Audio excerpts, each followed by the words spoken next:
Don't move to Chattanooga unless you can handle these 5 things. Seriously, most people don't consider these before they make the move. I've watched several people relocate to the area, and within 6 to 12 months, they either pack up and head to another place, or they seriously have regrets about their move. So if you're considering relocating to the area, this video might save you from making a mistake or having some huge regrets. Okay, let's get into it. The first thing you need to know about Chattanooga is that the weather is not what you think it is. So everyone imagines this beautiful kind of mild southern climate, mountain views, outdoor lifestyle, hiking every weekend, but that kind of weather only lasts for about 2 months out of the year. So let's talk about the reality of summers down here. Imagine that it's July, it's 88 degrees, but there's 75% humidity, which makes it feel like it's more in the mid 90s. Or the heat index could even be pushing into the low 100s. So that means when you walk outside, your sweat doesn't really evaporate, but it feels like you're wearing a wet blanket. In the summer of 2025, we had a heat wave that left the entire state in the mid 90s, and the heat index was pushing well into the low 100s. So if you're moving to the area and you're really looking forward to summers and those outdoor activities, being on the river walk, hiking on Lookout Mountain or Signal Mountain, well, between June and September, you're not really gonna have a great time doing that unless it's 6 a.m. or after 8 p.m. Next, let's talk about the allergy nightmare. Chattanooga has actually been ranked several times in the leading allergy capitals in the US. I think right now it's ranked somewhere around the 16th worst city in the United States for allergies. So why is this? It's because of all of the mountains around the Chattanooga Valley. So we have lots of pollen producing plants in the area. So when spring comes along, you've got all of these flowers and trees that begin to pollinate, and then the mountains kind of trap this air inside, and the pollen just circulates around the valley. I've spoken with several people who moved to the area never having had allergies, and then started to have allergies once they moved here, just because the pollen count is so high. If you already have allergies, there's a good chance that when you move here, they will get worse. Next, let's talk about winter. There are 2 things, in my opinion, that make winters here not great. First of all is all of the trees die and everything is just kind of brown and it looks like a bunch of sticks. Like the woods do not look great, the trees do not look great. Everything just kind of takes on this gray, overcast, drab feel to it in the winter. We're not in an area with natural evergreen forest, and so it really can be a little bit depressing just having everything be so gray and drab over the winter months. The other thing is that the weather here during winter is quite volatile. So some days you'll have 60-degree weather. It could be January and you've got weather all the way up in the 60s, and then the next day or 2 days later, you'll be down in the 20s. And so the weather here tends to fluctuate pretty wildly, pretty dramatically in the winter season. Flooding can also be an issue in the area. This last year we had severe flooding, which actually shut down parts of I-24. I mean, there was standing water all the way across the interstate. I had friends that during the flooding were stuck in gridlock traffic for 3 hours while I-24 was flooding. Luckily, they were just a ways back from the flooding, and so they weren't very impacted by it. But there were numerous residences and businesses that were destroyed or had severe flooding damage. So I know that's a lot of negativity to lead with, but let's take a step back and talk about who handles the weather here fine. Well, if you're from the South, like South Florida or South Georgia, and you move up to Chattanooga, the weather here, the humidity here isn't gonna seem that bad to you. If you're the type of person that likes to get outdoors but doesn't mind adjusting your schedule during the hottest parts of the summer so that you're up early or out exploring a little bit later, then that could be a great fit for you. I personally like to get up quite early in the summers, especially on the weekends, and go on a hike right around sunrise, and I tend to have some of the most enjoyable times in the summers doing that. When it comes to mitigating allergies here, a lot of people that move to the area just get on allergy medication in the peak parts of allergy seasons here. So it can be bad, but for most people, they can find ways to mitigate that and get around those allergies. Now, unfortunately, there's nothing you can do about the winters here being a little bit drab and not having a lot of color, but luckily it's a shorter winter season than you have up north. So it's not as bad and not as severe as some of the areas north of us. And if you're concerned about flooding or being in a flood zone, well, before you buy a property or before you move into a rental, you can always check and see if it's in a flood zone and if you need flood insurance to live there. That keeps your costs lower. Not having to pay for flood insurance is going to be a huge cost saving, so I'd highly recommend checking on that before you buy a property. So the weather here can really be intense, but there are a lot of great things about being in the area. So if you're adaptable and flexible, then I think you'll still enjoy the weather here quite a bit. Hey, really quick, this is an ad. If you don't need help moving to the Chattanooga area, then skip this part of the video. But if you are considering a move and would like to talk to somebody, I would love if you reached out.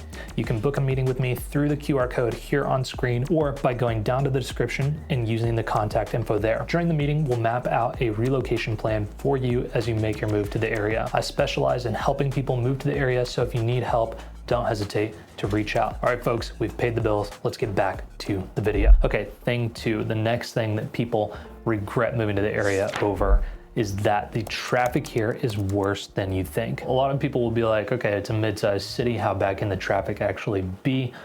It's worse than you think, trust me. I don't think the numbers for 2025 are out yet, but in 2024, Chattanooga recorded its worst year for traffic ever. Commuters lost an estimated 14 million hours to traffic. So that's roughly a full week per driver per year. So there are really three reasons for this. Reason one is that Chattanooga sits at the center of a freight alleyway. You've got the convergence of I-75, I-24, and I-59. So you're sharing narrow, mountain-constrained interstates with countless numbers of 18-wheelers. Reason two is that you've got geographical checkpoints. So think the road going around Moccasin Bend. There's not really much space to expand it over the water, and there's a mountain right on the other side, so expansion is quite costly and difficult. The section of I-24 that goes right along Moccasin Bend is ranked as the 56th worst bottleneck in the country. And then the I-75, I-24 interchange, this is ranked as the 10th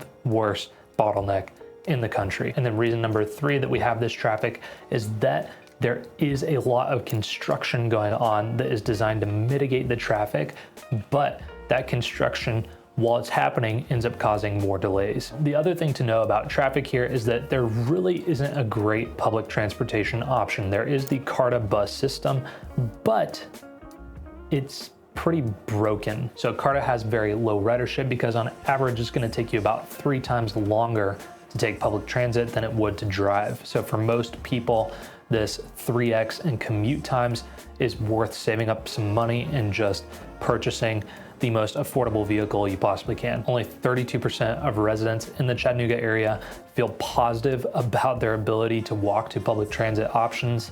If you're moving from a city like Chicago or Seattle or New York, you're definitely going to want to buy a car here in the Chattanooga area. And if you have a family, there's a pretty good chance you'll need 2 cars per household. By user satisfaction, the public transit system here in Chattanooga is the lowest ranked civic service in the area. So I know that the traffic sounds pretty bad, but who tends to handle this well? Well, there's a couple of groups of people. Obviously, if you work from home, then your schedule is a lot more flexible and you don't necessarily have to be driving around during rush hour for everyone else. If you're really strategic about considering your commute when you buy a home, then this could save you hours of time in traffic. For example, if you live downtown and work downtown, you're gonna largely miss a lot of the traffic. Or if you live in a close by suburb to the section of town where you work, then you'll also eliminate a lot of the traffic that you would if you lived a little bit further out, say in Ottawa or Cleveland or even Hickson, where there tend to be significantly more traffic related issues. If you're coming from a place like LA, DC, or Atlanta, then the traffic probably isn't gonna seem that bad to you. In fact, it will seem quite manageable compared to these areas with really serious commute problems and traffic issues. Even Nashville has significantly worse traffic than we have here in Chattanooga now. And finally, if you're the type of person that enjoys sitting in your car and listening to an audiobook or podcast, then you might not really mind the traffic. In fact, it could be kind of a way to just unwind between work and getting home. So the traffic here is not great. It actually seems to be getting worse. But if you're strategic about where you move, or if you have a remote job, or if you're the kind of person that doesn't mind traffic anyways, then this would not be a deal breaker. Okay, the third reason that people tend to have regrets about moving here is that the job market can be quite limited. So if you're moving here with a coastal salary and a remote job, then you're golden. This is gonna be a great place to live. But if you're in a specialized industry and you need to find a local job, then good luck. It's going to be hard. So Chattanooga's economy mainly centers around manufacturing, logistics, and insurance. There is a large and growing healthcare sector as well. So if you're in healthcare, you'll probably have a decently easy time finding work. So the overall average wage in Chattanooga is just over $27 an hour, whereas the national average is between $32 and $33 an hour. So Chattanooga already comes in a little bit lower than the national average there. Since 2020, there has been a large increase in the number of remote workers in the Chattanooga area. Now, there are some pros and some cons to this. Here are the pros. The pros is that these people tend to be paid a little bit better. They're compensated better for their work, and so they can tend to afford more when it comes to housing and supporting the local economy. The cons are that these people earning more income moving to the area are driving up the costs for everyone else. So we have a city that is essentially earning Alabama wages on average, but the city is attracting high-paying coastal salaries to relocate to this area. So in some ways, there is this dual economy. You have the remote workers on imported salaries who are thriving and who are able to afford all the great things about the city. And then you have a segment of the population that is struggling to keep up. So who thrives here? One thing to be careful of that we've seen a number of times here helping people who relocate to the area, if you're moving here with an imported salary or a remote job, and then you lose that job, it's going to be difficult to find a comparable local job that supports the same lifestyle. And with a lot of companies having this movement back to in-person work and back to working in an office, you might want to just weigh your options here when you're looking at relocating to the area and make sure that you feel really secure about your job before you make that move. So who tends to thrive here when it comes to the job market and economy? Remote workers tend to do great. They tend to have higher pay and get to benefit from the lower overall cost of living here. If you work in manufacturing, logistics, insurance, or healthcare, there are plenty of job opportunities. If you're an entrepreneur who needs high-speed internet and connectivity, well, we've got some of the nation's best internet with EPB. And so you'll be able to serve your clients around the globe from Chattanooga very easily. And if you're early in your career and willing to take a temporary pay cut in order to build connections and potentially get in on some new industries, well, there is a growing market in Chattanooga for tech startups and for research on quantum computing and quantum networks. Okay, so thing number 4, people don't really realize that Chattanooga is not as affordable as it used to be. You've probably seen tons of articles and information out there saying, escape to Chattanooga, an affordable city. It's an affordable place to relocate to. This was true at one point and still is true for some people in some markets relocating to the area, but overall, this area has gotten significantly more expensive. I don't know about you, but when I'm scrolling through Instagram from time to time, I see these real estate tours of homes in remote areas of Texas that are like freaking mansions. These houses are huge, and then they're like, for only $339,000, you can buy this 59,000 square foot house.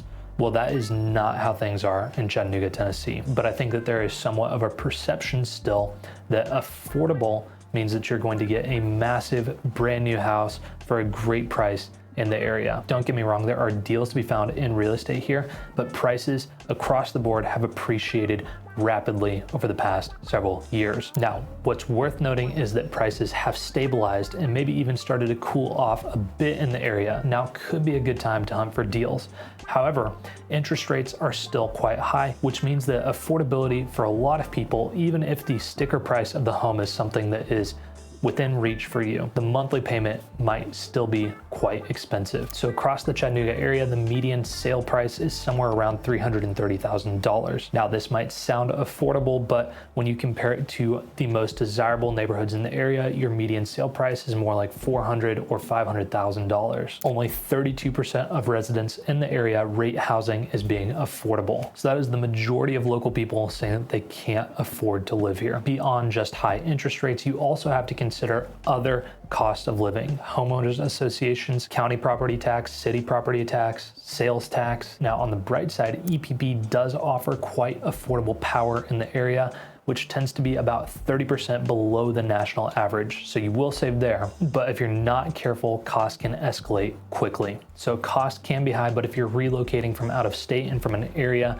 where expenses tend to be quite a bit higher, you still are going to save here. It's still gonna feel much more affordable here. But it's not as affordable as it used to be. And then the fifth thing that most people don't consider when they're relocating to the area is that the culture here is quite a bit different than other parts of the country. So I'll speak on this firsthand. I grew up in the South, moved away for a period of time, and then came back in my early 20s. Now, when I came back, I was completely shocked by a number of things about the culture. For one thing, the area tends to be pretty conservative. When I first got back here, I was just surprised at how openly conservative so many people were. I was living out on the West Coast, and honestly, if you had conservative views, people tended to kind of shun you for that where I was.